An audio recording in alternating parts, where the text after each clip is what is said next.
দেখুন, উত্তরবঙ্গ আলাদা করে দেওয়ার কথা একমাত্র মানুষ বলছে। আমরা মানুষের প্রতিনিধি। জনগণ যা বলবে সেটা তো আমার এখানে ফরওয়ার্ড করা দরকার।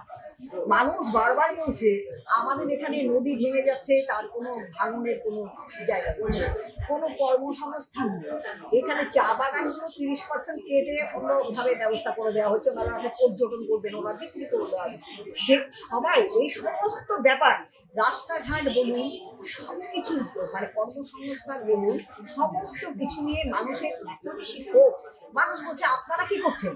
আপনারা বিধানসভায় আপনাদেরকে পাঠিয়েছে, আপনারা অন্তত চিন্তা ভাবনা করুন, গিয়ে বলুন যে তারা যদি কাজ না করতে পারে উত্তরবঙ্গকে আলাদা করে দিই, এটা কেন্দ্রীয় শাসন হোক বা অন্য কিছু হোক, যেভাবে গোয়া চলছে সেভাবে চলবে, আমাদের উন্নয়নটা হোক, আমরা উন্নয়ন চাইছি।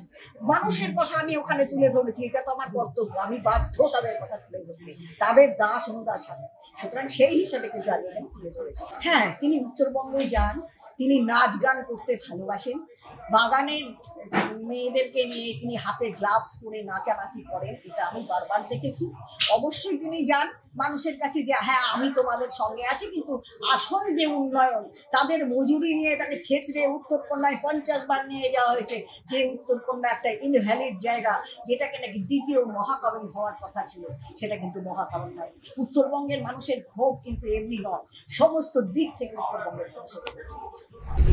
বিজেপি তো সবসময় একটা বাংলা ভাগ করো, বাংলাকে টাকা দেবে না, বাংলার সর্বনাশ হোক, বাংলার এবং বাংলার সংস্কৃতির বিরোধী এই ভারতীয় জনতা পার্টি।